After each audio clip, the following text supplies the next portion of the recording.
देखिए दोस्तों, class 10 chapter है रियल नंबर, पहला चैप्टर मैथ का। उसका एक बहुत इंपॉर्टेंट क्वेश्चन जो बोर्ड एग्जाम में काफी बार आता है और उसमें ये प्रूव करने को दिया जाता है कि prove that √2 is an irrational number. अर्थात हमें सिद्ध करना है कि करनी में 2 एक अपरिमेय संख्या है। इसको सिद्ध करने के लिए बहुत सारे लोग बहुत अलग अलग तरीके से करते हैं, लेकिन जो ये तरीका मैं आपको बताने जा रहा हूं ये बेहतरीन बेस्ट तरीका है और प्रयास करूंगा कि आपको सबसे अच्छा समझा पाऊं। तो देखिए, आप सभी से रिक्वेस्ट है, प्लीज वीडियो को लाइक और सब्सक्राइब जरूर करें, अपने दोस्तों को फॉरवर्ड भी करें। देखिए, इस क्वेश्चन को प्रूव करने के लिए सबसे पहले हम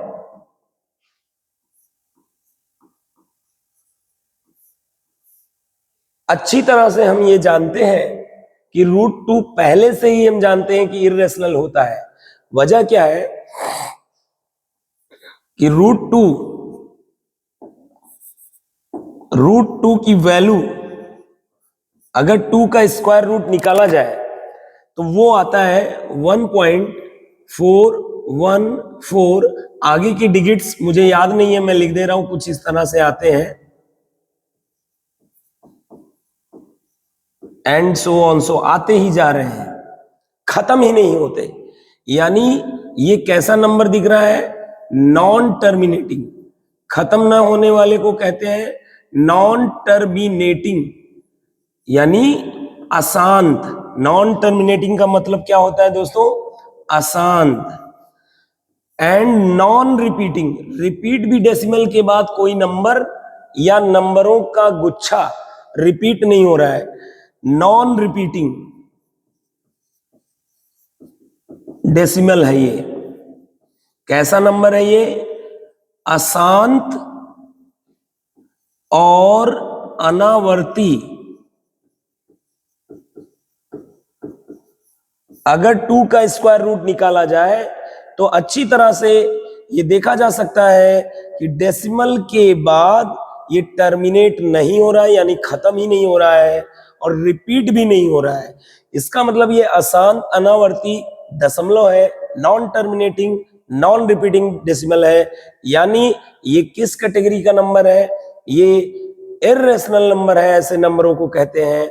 और इनकी खूबी ये होती है कि इनको फ्रैक्शन में हम ऐसे फ्रैक्शन में नहीं लिख सकते, इनको ऐसे फ्रैक्शन में नहीं लिख सकते जिनका न्यूमरेटर भी इंटीजर हो, डिनोमिनेटर भी इंटीजर हो, यानी अंश भी पूर्णांक हो और हर भी पूर्णांक हो। ऐसे फ्रैक्शन यानी ऐसे भिन्न में नहीं लिख सकते, इसीलिए तो ये रेशनल नहीं है, ये इर्रेशनल है। तो एक तरीका ये है कि इससे हम जानते हैं कि भैया नॉन टर्मिनेटिंग नॉन रिपीटिंग है, तो ये होना चाहिए इर्रेशनल।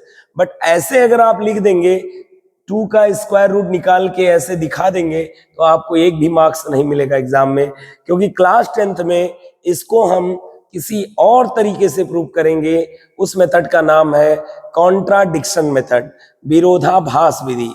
मतलब √2 आप भली भांति पहले से जानते हैं कि इर्रेशनल होता है, हम उल्टा जबरदस्ती मान के चलेंगे कि √2 रेशनल है। हम इसको गलत, मतलब इसको जो हम जानते हैं कि सत्य है कि भाई ये इर्रेशनल है, फिर भी हम इसको रेशनल मान के चलेंगे, और बाद में रेशनल मान के चलने के बाद कुछ स्टेप बाद हमारे साथ कुछ ऐसा हो जाएगा जो बिल्कुल गलत होगा, तो हम कहेंगे इस गलती का कारण यही हो सकता है कि हम शुरू में जो कुछ माने हैं वो गलत रहा होगा, यानी √2 रेशनल जो माने थे वो गलत रहा होगा। फिर हम बोल देंगे कि √2 अतः कैसा नंबर रहा होगा? इर्रेशनल। तो यही अप्रोच को हम यूज करने जा रहे हैं, इसे कहते हैं कॉन्ट्राडिक्शन मेथड। तो आइए, कॉन्ट्राडिक्शन मेथड के तहत यानी विरोधाभास विधि क्या है? Contradiction method. कॉन्ट्राडिक्शन मेथड देखिएगा ध्यान से, क्या है?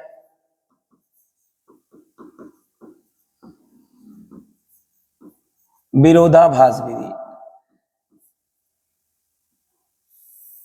इस विधि में हम क्या करते हैं बच्चों, ध्यान से देखिएगा, बहुत ही आसान तरीके से उल्टा मान लेंगे। लेट √2 इज रेशनल, ये एक रैशनल नंबर है, ऐसा हम मान लेते हैं। अब आगे चलते हैं। अगर √2 रैशनल है तो ये रैशनल की डिफिनीशन को, उसकी शर्तों को फुलफिल करेगा, यानी उसका पालन करना चाहिए। अगर ये रैशनल है तो इसको परिमेय संख्या, रैशनल मतलब परिमेय संख्या के नियमों का क्या करना होगा, पालन करना पड़ेगा। दैट इज, अगर ये रैशनल है तो रैशनल की डिफिनीशन क्या है, अगर कोई नंबर रैशनल है तो उसको ऐसे फ्रैक्शन में लिखा जा सकता है जिसका न्यूमरेटर और डिनोमिनेटर दोनों इंटीजर हो और डिनोमिनेटर 0 ना हो। तो अगर ये रैशनल है तो इसको लिखा जा सकता है √2 इक्वल टू a/b, एक फ्रैक्शन के रूप में लिखा जा सकता है, और जहां उस फ्रैक्शन का न्यूमरेटर माने a अंश और डिनोमिनेटर यानी b यानी हर, दोनों ही पूर्णांक है यानी इंटीजर है, और नीचे वाला जो डिनोमिनेटर है हर, वो 0 के बराबर नहीं है। अगर ये रैशनल है √2 तो अब √2 को ऐसे फ्रैक्शन के बराबर लिखा जा सकता है according to definition of rational number. अगर ये रैशनल है, परिमेय है, तो इसको √2 बराबर एक ऐसे भिन्न के रूप में, फ्रैक्शन के रूप में लिख सकते हैं जिसका अंश और हर दोनों पूर्णांक होंगे और हर 0 ना हो। अब आगे चलते हैं, ध्यान दीजिएगा। अब कई बार आप ये बताइए, क्या इस फ्रैक्शन में ये कंफर्म है कि अगर ये फ्रैक्शन है तो इन दोनों में एक के अलावा कोई चीज कॉमन ना हो? ऐसा जरूरी है क्या? नहीं। जैसे आप कोई फ्रैक्शन लिखिए, जैसे ये, क्या आप यहां बता सकते हैं इस फ्रैक्शन में एक के अलावा कोई चीज कॉमन नहीं है? है यहां पर। जैसे इसको लिख सकते हैं आप 5 × 3, इसको लिख सकते हैं 3 × 3। आप बताइए, यहां 1 भी लगा दीजिए। आप बताइए, इन दोनों में एक तो कॉमन है ही, 3 भी तो दोनों में कॉमन है, तो यानी इनमें एक के अलावा 3 भी एक कॉमन फैक्टर है। एक भी कॉमन फैक्टर है दोनों में, 3 भी एक कॉमन फैक्टर है। तो अब हम ऐसा करने जा रहे हैं, इन दोनों को, ये फ्रैक्शन को जो लिखा हुआ है, इसको थोड़ा सिंप्लीफाई कर ले रहे हैं। सिंप्लीफाई क्यों कर रहे हैं अभी बता रहे हैं, पहले सिंप्लीफाई कर ले रहे हैं, मान ले रहे हैं ये सिंप्लीफाई हो जा रहा है। ऐसा क्यों हो रहा है बताइए, ऐसा क्यों हो रहा है सिंप्लीफाई? क्योंकि इन दोनों में हम मान रहे हैं कि एक के अलावा भी कुछ कॉमन है। मान ले रहे हैं एक के अलावा भी कुछ कॉमन है। क्या नहीं हो सकता ऐसा फ्रैक्शन? ये नहीं हो सकता कि एक के अलावा कुछ कॉमन हो, बिल्कुल संभव है, बिल्कुल ऐसा संभव है। तो इसीलिए हम वो इसको सिंप्लीफाई कर ले रहे हैं, इसको सिंप्लीफाई कर ले रहे हैं। देखिए अभी आपको इसका जवाब थोड़ी देर में पता चल जाएगा, क्यों हम ऐसा करने की आवश्यकता है, थोड़ी देर में आपको पता चल जाएगा। सिंप्लीफाइंग इट, इसे सरल कर लीजिए तो ये बन जाएगा √2 इक्वल टू, एक नया फ्रैक्शन आ गया सिंप्लीफाई करने पर, मान लिया क्या है, p/q। बताओ इस वाले फ्रैक्शन की क्या खास बात है? अब इन दोनों में क्या डिफरेंस है? जो ये पुराना वाला फ्रैक्शन है उनमें एक के अलावा जैसे 3 भी कोई और भी नंबर कॉमन हो सकता है, जबकि इस फ्रैक्शन में जब नया फ्रैक्शन, जब इनको हम सॉल्व कर लिए, सिंप्लीफाई कर लिए, तो ये कैंसिल। अब क्या आ गया बेटा, 5/3 आ गया। इसको सिंप्लीफाई करके क्या आ गया, 5/3। 3 5 जा 15, 3 3 जा 9। ये a/b जैसा समझिए और इसे p/q जैसा समझिए। दोनों में क्या अंतर है? इसमें ए बी में एक के अलावा कोई चीज और भी कॉमन है, 3 भी, बट ये जब सिंप्लीफाई हो गया तो p और q जो ये फ्रैक्शन आया, इसमें एक के अलावा और कोई चीज कॉमन नहीं है। इन दोनों में अब एक के अलावा कोई चीज कॉमन नहीं है, तो यही दोनों में डिफरेंस है। इसके आगे ब्रैकेट में क्या लिखा जाएगा बताइए, वेयर अभी भी p और q क्या है, इंटीजर है। p और q क्या है, इंटीजर है। ए बी भी इंटीजर था, पी क्यू भी क्या है, पी एंड क्यू और इंटीजर। बहुत अच्छा। और डिनोमिनेटर क्यू क्या नहीं है, 0 नहीं होगा, क्योंकि बी अगर 0 नहीं है तो इसको सिंप्लीफाई करने पर क्यू भी 0 नहीं होगा।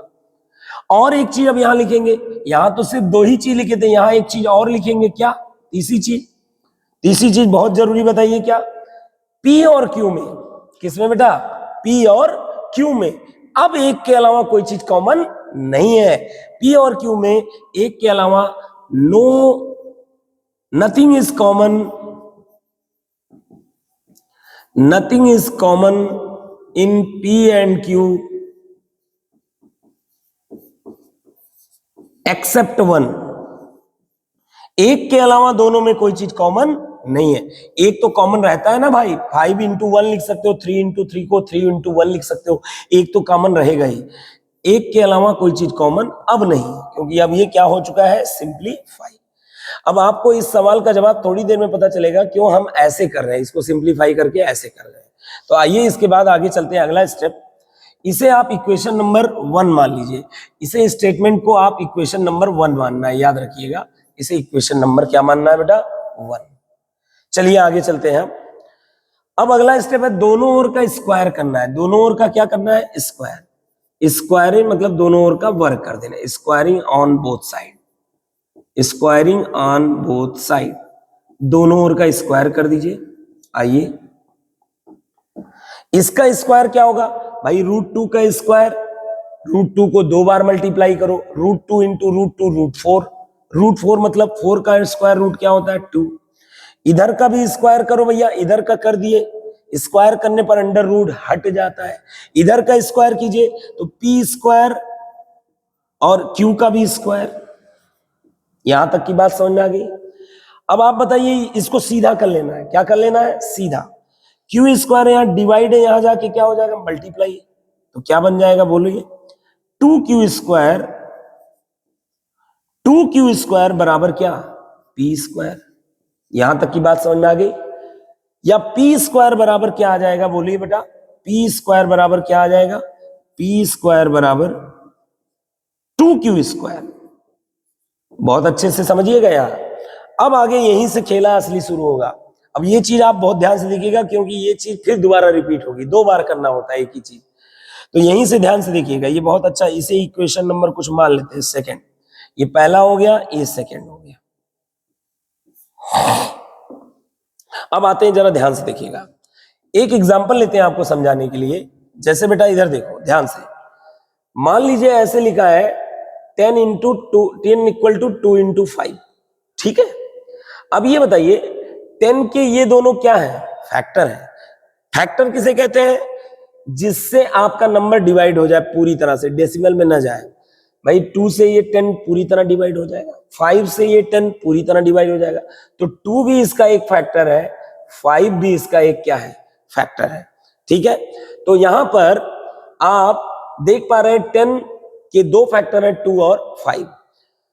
या ये कह सकते हैं कि जो फैक्टर है उनसे वो पूरी तरह डिवाइड हो जाएगा। यहां पर इसी तरह बताइए, इससे कंपेयर कीजिए तो पी स्क्वायर माने 10 समझिए, इक्वल माने इक्वल, 2 माने 2 और क्यू स्क्वायर की जगह 5 समझिए। एक एग्जांपल के तौर पर ध्यान से देखिए आराम से। अगर 10 का एक फैक्टर 2 है तो बोल सकते हैं 2 से 10 पूरी तरह डिवाइड होगा। तो इसी तरह पी स्क्वायर का एक फैक्टर कौन है? 2। क्यों? क्योंकि भैया ये भी तो इंटीजर है, 2 भी इंटीजर है और क्यू तो आपने बोला है इंटीजर है। इंटीजर का स्क्वायर क्या होता है बेटा? इंटीजर। ये क्या है? इंटीजर है।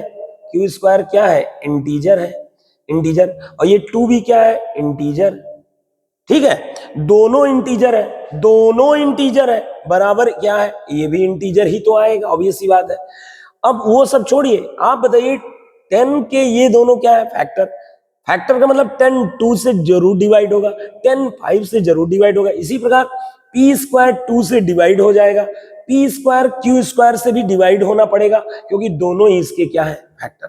मुझे क्यू स्क्वायर से कोई मतलब नहीं है, मुझे 2 पे ध्यान रखना है। आप बताइए पी स्क्वायर पूरी तरह से 2 से डिविजिबल होगा कि नहीं होगा? तो इक्वेशन नंबर 2 के आगे हम एक लाइन आपसे आप पूछना चाहते हैं, क्या पता चला यहां से? जल्दी बताइए आराम से। पी स्क्वायर का एक फैक्टर 2 है, so P square will be divisible by 2। P square किससे डिविजिबल होगा? 2 से। पी स्क्वायर किससे डिविजिबल होगा? 2 से। P square will be divisible by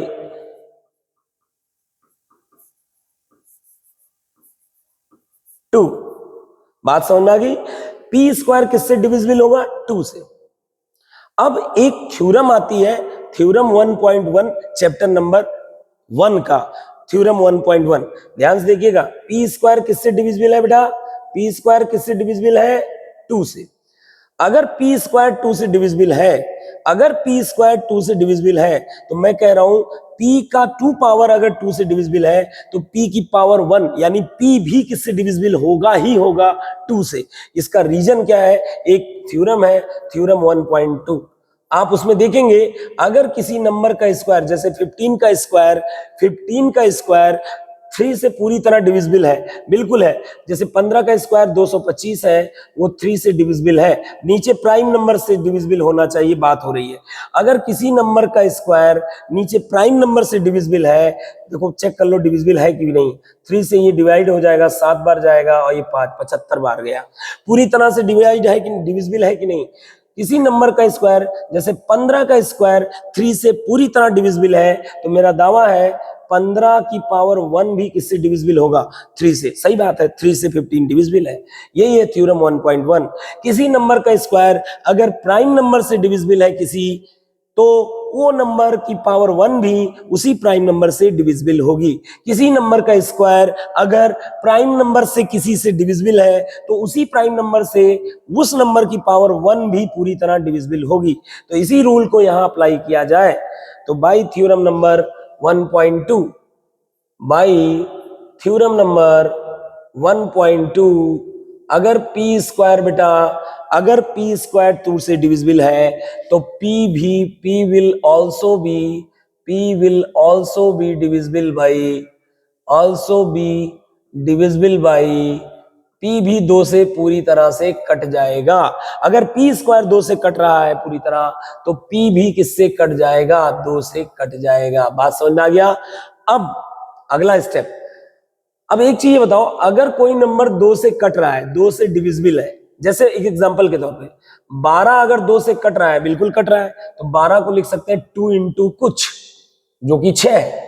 18 अगर 2 से डिविजिबल है, तो 18 को लिख सकते हैं 2 इंटू कुछ, इंटीजर, जैसे 9, कोई पूर्णांक। ऐसे ही 20 अगर 2 से डिविजिबल है, तो 20 को लिख सकते हैं 2 इंटू कोई पूर्णांक, कोई इंटीजर, जैसे यहाँ 10 है। ऐसे ही अगर p जो है 2 से डिविजिबल है, तो p को लिख सकते हैं 2 इंटू कुछ इंटीजर, जो मान लेते हैं यम। तो यम क्या है? यहाँ एनी इंटीजर, कोई इंटीजर। भाई अगर p नहीं पता है तो ये m कैसे बताओगे? अगर p 12 है तो m क्या होगा? 6। p 18 है तो m 9। जब p पता ही नहीं है तो m भी तो अननोन ही लिखेंगे, m ही अक्षर तो लिखेंगे।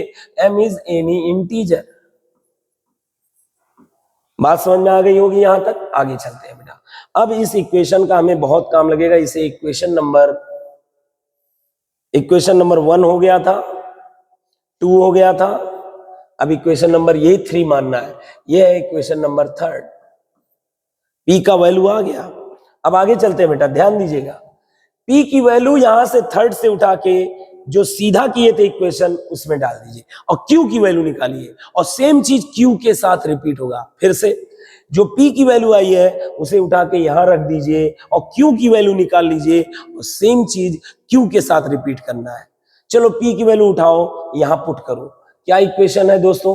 P स्क्वायर बराबर क्या लिखा है?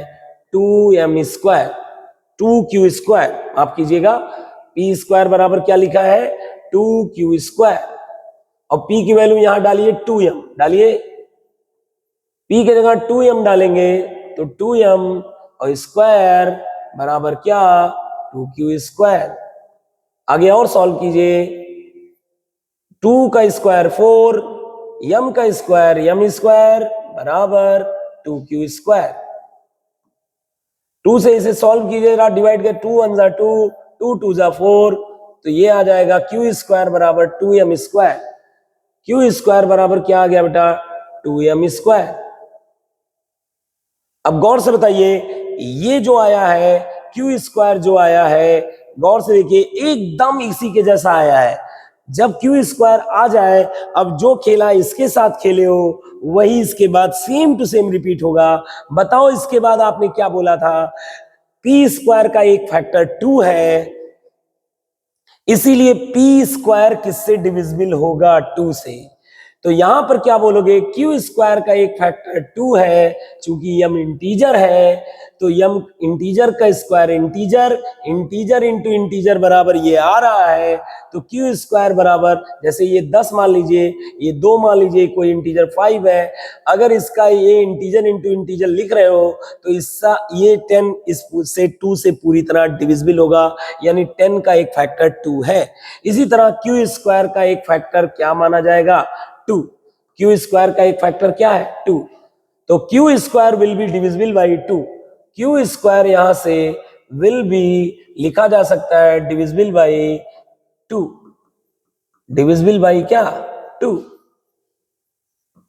आगे चलिए, अब जब p स्क्वायर 2 से डिविजिबल था तो थ्योरम नंबर 1.2 से क्या लिखे थे? p की पावर 1 भी सेम प्राइम नंबर 2 से क्या होगी? डिविजिबल होगी। p will also be divisible by 2। अगर q स्क्वायर 2 से डिविजिबल है तो प्राइम नंबर 2 से डिविजिबल है, तो थ्योरम 1.2 से बाई थ्योरम प्रमेय नंबर 1.2 से कहा जा सकता है कि q की पावर 1 भी उसी प्राइम नंबर 2 से will also be divisible. Q will also be divisible by 2. Divisible by 2. चले आगे, ये बात आपको समझ में आ गई। अब बताइए, जब P 2 से डिविजिबल था आपने लिखा था P इक्वल टू 2 इंटू कुछ, ऐसे ही Q भी अगर 2 से डिविजिबल है तो Q को लिख सकते हैं 2 इंटू कुछ। 2 इंटू मान लेते हैं कोई इंटीजर यन, अब की बार क्योंकि p इक्वल टू 2 इंटू एक इंटीजर आपने यम लिया है तो ये नया नंबर है, ये भी 2 से डिविजिबल है, 2 से विभाज्य है, तो q को लिख सकते हैं 2 इंटू कोई नया नंबर n, जहां n क्या है? इज एनी इंटीजर, कोई पूर्णांक है n। ठीक है, आगे चलते हैं बेटा। इसे इक्वेशन नंबर 4 मानना है, इसे इक्वेशन नंबर 3 माने थे, सेम जब q की वैल्यू आ जाए उसे इक्वेशन नंबर 4 मान लेना है। अब एकदम खत्म है क्वेश्चन। थर्ड एंड फोर्थ को अगर देखा जाए, बाई थर्ड एंड फोर्थ से अगर देखा जाए, साफ साफ झलक रहा है p का भी एक फैक्टर 2 है, ये इंटीजर है, इंटीजर इंटू इंटीजर लिखा है तो p का एक फैक्टर 2 है, q का भी एक फैक्टर 2 है, q में भी 2 फैक्टर के रूप में लिखा हुआ है, p में भी 2 मौजूद है, q में भी एक फैक्टर 2 मौजूद है, यानी बाई 3 एंड 4 ये लिखा जा सकता है p और q दोनों का, p एंड q दोनों का, p and q both have a common factor 2, both have a common factor 2, दोनों में ही एक फैक्टर कॉमन के रूप में मिल गया क्या? 2। दोनों में ही एक फैक्टर कॉमन के रूप में मिल गया है क्या? 2। जबकि आइए इक्वेशन नंबर 1 में आपने देखा, अपने मुंह से आपने क्या कहा था? P और Q में एक के अलावा कोई नंबर कॉमन नहीं है। आप इसी को लेके चले हो और अब कह रहे हो P और Q में एक के अलावा एक संख्या और भी कॉमन है, 2 भी कॉमन है। यहां आप इसको ही लेके ये सब हल किए हो, सॉल्व करके तब ये आया है।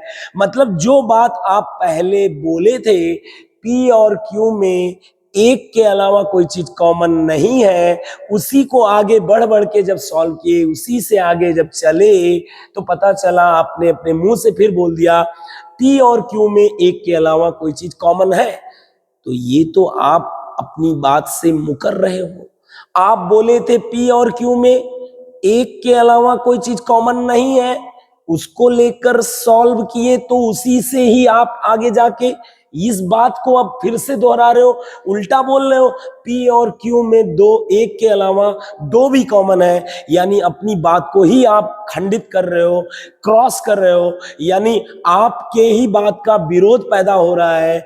अब बताइए, यानी आप किस बात में सही? आपसे लोग पूछेंगे, एक बार कह रहे हो P और Q में एक के अलावा कोई चीज कॉमन नहीं है, एक बार कह रहे हो उसी की बात, अपनी ही बात को काट रहे हो। अब बताओ, इसका मतलब तुम्हें लोग क्या कहेंगे? झूठा, या तुम्हें अच्छा आदमी नहीं कहेंगे।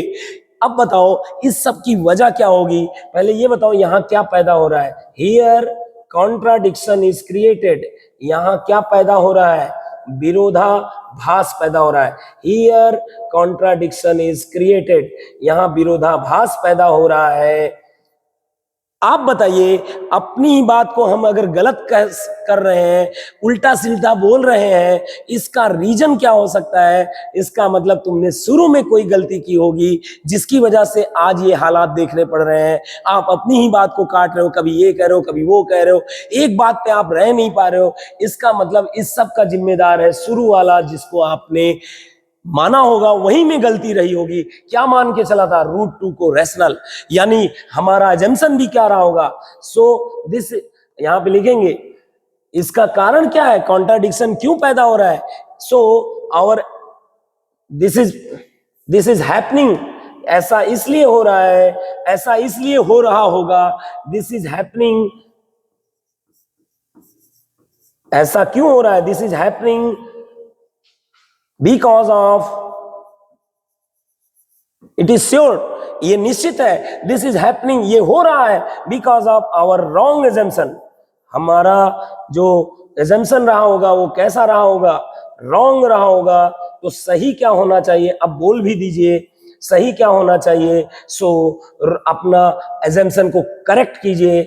सो root 2 is not a rational but it is irrational number. सीधे एग्जाम में यही लिख देना, ये एक इर्रेशनल नंबर होगा। दैट्स इट, यही आपको प्रूव करना है। वीडियो में बने रहने के लिए आपका बहुत बहुत धन्यवाद। आप सभी से रिक्वेस्ट है प्लीज वीडियो को लाइक और सब्सक्राइब जरूर करें। बहुत बहुत धन्यवाद आपका।